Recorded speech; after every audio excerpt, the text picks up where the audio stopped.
It looks simple enough. Fuel, spark, and a few pulls.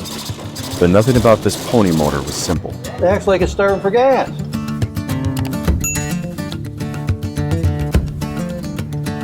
Work on the Diesel 70 continues as we move closer to our September 12th deadline. The engine is finally in place and anticipation is building to hear this beast roar again. But before that can happen, it needs its helper, the pony motor.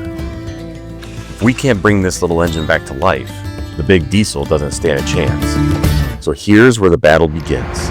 Yesterday we run into Magneto was rebuilt, but the impulse wouldn't catch in the way it's sitting on the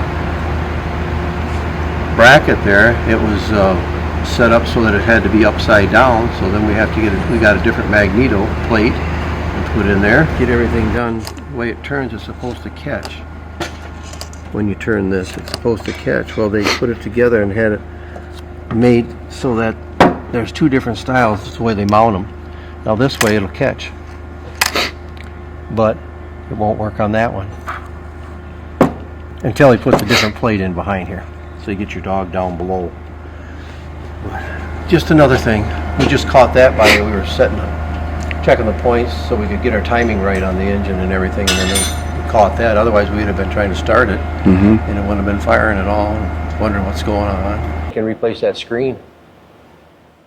Rick Meyer stops by the shop, lending his expertise to the governor's throttle linkage, a small but critical piece that needed a bit of modification to fit just right. Not long after, Colton Hardison of Hardison Metal Sheeping rolls in with a major delivery, the hood for the Diesel 70. One more piece of the puzzle, ready to drop into place. I'm Colton, this is my daughter Steyr. We brought a hood over for a tractor they're working on here, and they had sifted through a bunch of the documentation and stuff, and they had some measurements. They thought it was the same hood that we've done for some of the previous restorations, and turned out it was a little bit too short. So we had to make another one once they got the whole thing together and figured out what the length dimension needed to be. But thankfully I have another customer that needs the shorter hood for another restoration, so it all worked out. So we just made the trip over today to swap the hood out and take a look at how they're coming on the rest of the project. Colton's no stranger to the Diesel 70, or the rest of the diesel lineup here at the museum. He's shaped a lot of the sheet metal that brings these machines back to life, one panel at a time. A lot of the restorations they've been doing, a lot of the heavier castings and things survived better, but some of this stuff that took more abuse and some of the sheet metal parts they've brought over to have me reproduce, like this grill and grill guard. And then on the back side here, this one, the fan shroud and fan had to make new. Had the originals for patterns, but they were a little too far gone. These fenders and the fuel tank are all new. Some of these track guards and the floor pan was an interesting one. That's it's a diamond plate pattern that's obsolete, so you can't get it anymore. And so I had to figure out a method to reproduce that. And I punched all the diamonds individually, and it was, I think I've done those for 2 or 3 of the restorations, and I think I've punched about 7,000 of those diamonds one at a time. So each one was a chance to screw it up. So, but it worked out. Now it's fun to come over here and see it all painted up and looking nice, and seeing coming together with the rest of all their hard work. Well, I get to learn. I do pretty much strictly sheet metal stuff. My business is Hardison Metal Shaping, and so sometimes it's hot rods or antique motorcycles or some architecture, or then more obscure stuff like this comes into the shop sometimes, and I always get an education from whoever's into that particular thing are very knowledgeable about it, and I get to learn because I'm not knowledgeable about caterpillars, but I can reproduce those pieces. But then along the way I get to learn get to learn the history and a lot about these machines. Once Colton heads out, it's back to business. Craig and Steve get to work installing the rock guards along the tracks, another layer of protection for this iron giant. Meanwhile, Rick finishes up the throttle linkage install, then gives it a test to make sure everything responds like it should. With the linkage connected and lines checked, there's only one thing left to do. Give the pony motor some gas and see if it's ready to run.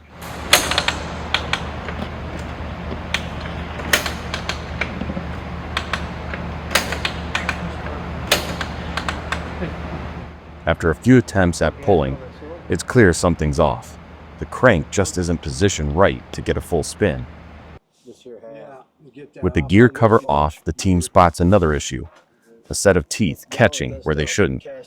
And just like at the dentist, when the bite's not lining up, it's time to shape the teeth. Out comes the Dremel, and the fine-tuning begins, grinding down just enough to make things mesh the way they're supposed to. Just as the team gears up for round 2 of the pony motor startup, who shows up but John Moyna? Call it instinct, call it timing, but when it's time to bring a caterpillar back to life, John always seems to know. I'm choked. Uh-oh.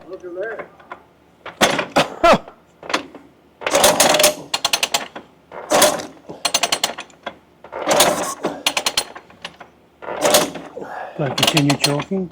I don't know. I better take it off. We're dripping.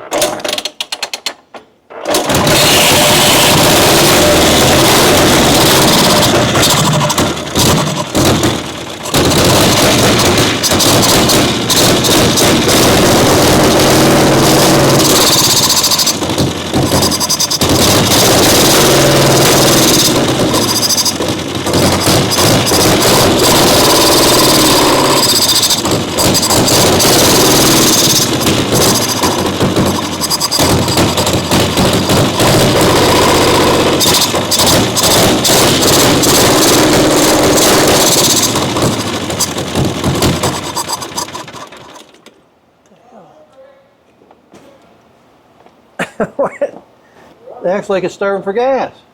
It does. We have a good flow. I mean, we got to get.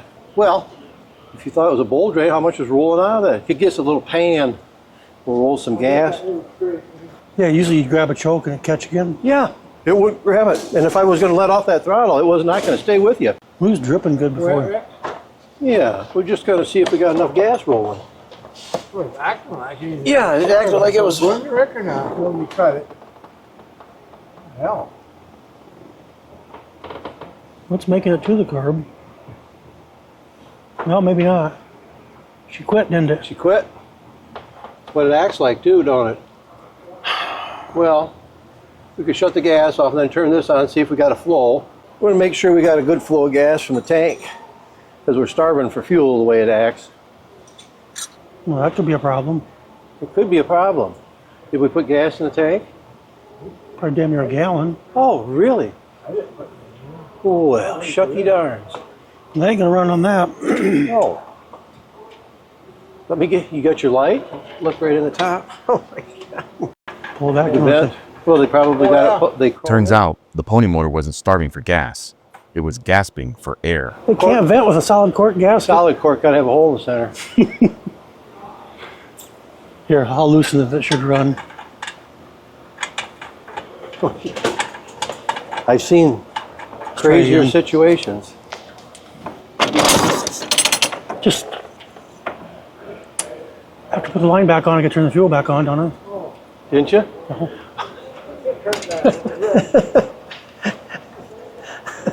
Let's try that again. Pull the tendons out of my arms down to my fingertips. Oh, God. After a few good pulls, Craig steps back and tags in Steve for round 3 against the pony motor. A fresh arm, a new strategy, and maybe, just maybe, the luck this stubborn starter needs.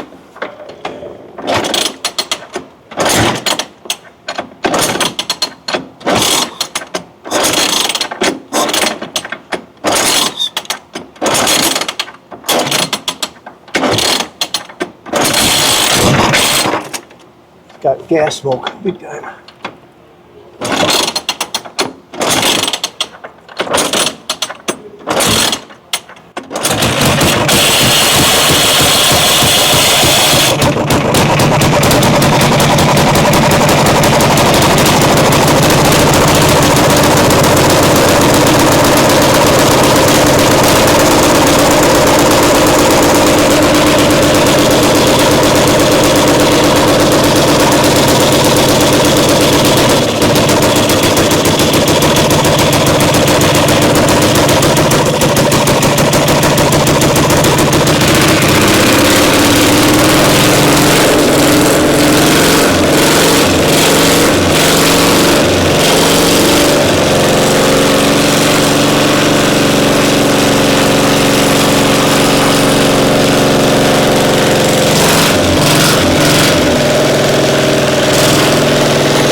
To the untrained ear, it sounds like success.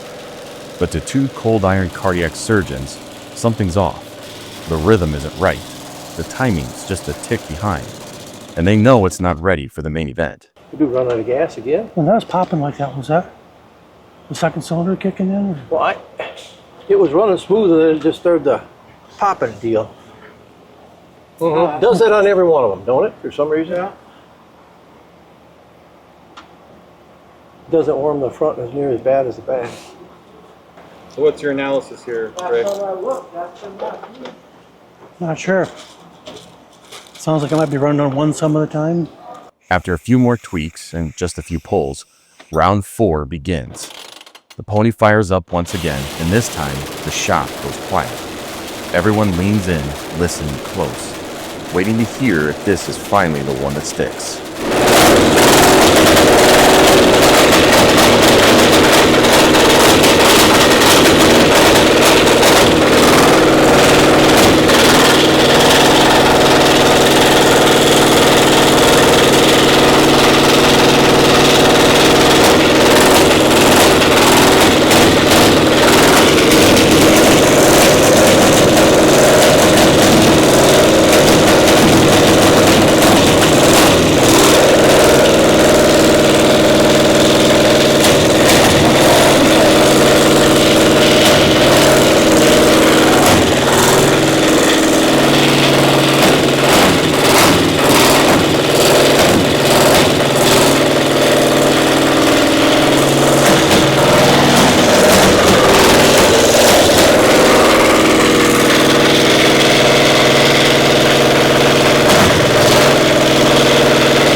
Acts like a spark plug, don't it? It does, in a way. It does, yeah. It just, Oh, hoopty-poopty. got more left, don't we? Corey took them, I think. Corey took them? He's supposed to get more back, but I don't know if he did. So what's the status? Running on one cylinder. We got one cylinder not Hitting working. on two once in a while. Acts like a spark plug or something was goofy. Sounds like it's going to run really nice once it's hitting on those. Carb's acting good now. Find it? Right direction, you got it. What you got happening? Anything on there? Piece of crap across the electrode or anything? No. It's open. Is his hog taking it all first? What's that?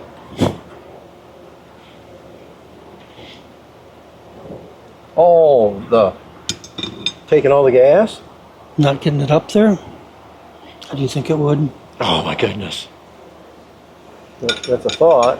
Didn't we have that issue with that other motor? There was something like that in the other one. Yeah. Oh, you mean you're sucking the gas? Getting it far enough. Right. It wasn't as strong on that one Right. cylinder as the other one. It's hitting intermittently like it's a spark. It's got a nice array of blue spark there, but it's not hitting every time. Could it be the spark plug holding us back? Only one way to find out. Steve steps up for round 5 and gives it another go.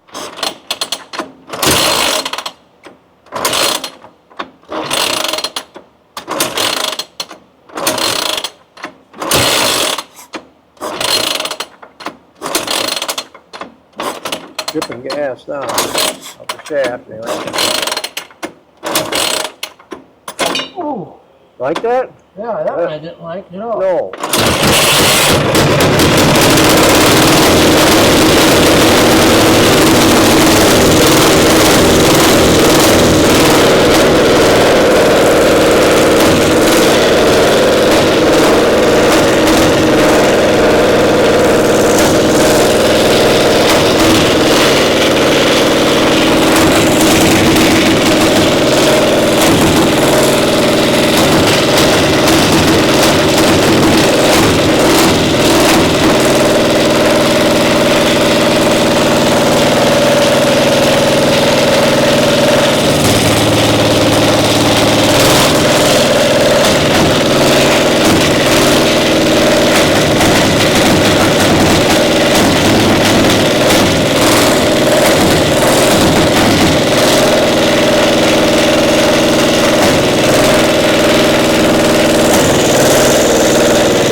That's that same way that other one runs. So, and then we put a load to it, and it would kind of come around some too. That's what I was doing here. And that's happening here. Yeah, that's just how that other one run that time. We weren't happy with that when we got done with it.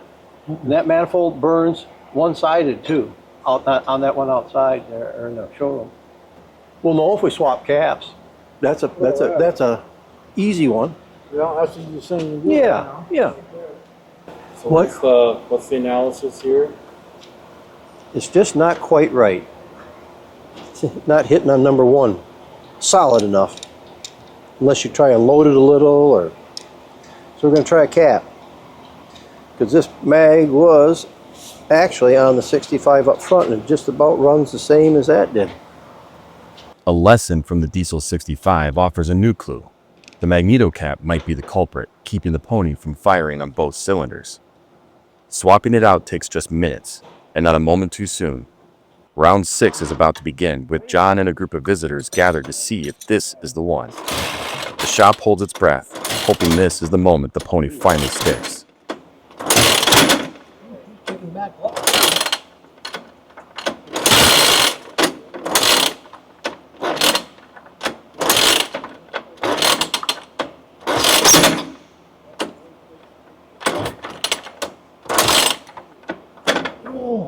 Like that? Oh, bitch, that's terrible, ain't it?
The analysis on this one now that you switched that cap? Runs perfect. We're ready. Yep. Now if we get our exhaust manifold and I get my bracket on, I want to do is go down, I should call Kevin and see if he got that sealer in. I'd like to, because that stud's leaking, and then we could put a little sealer into it for the next hurrah. But we're not pouring water out. It's circulating pretty good. Oh boy, that top radiator tube over there coming out of that head is warm. Rick Meyer set up already. Mm-hmm. He's got a pump on him at all, or just... No. You got a fan up here. This is your only thing you got here. Water pump in the main motor. Right here, it's this the main. As far as That pony has motor. nothing, it just circulates. Yep. Yeah. That poor baby gets hot. It says that, like Ed says, that's your little wood stove. Yeah, basically. The instant that thing fired up, I knew it was better. Oh, it just had a whole different sound to it. But when it was running and pulling that crap, and I was thinking to myself, that other one did the same thing over there, you know. So you're actually burning hotter on the front one instead of colder like we were on the other side. Good. A good day. This is a good day. The pony motor finally running. There's just one thing left to bring this giant back to life. Stay tuned.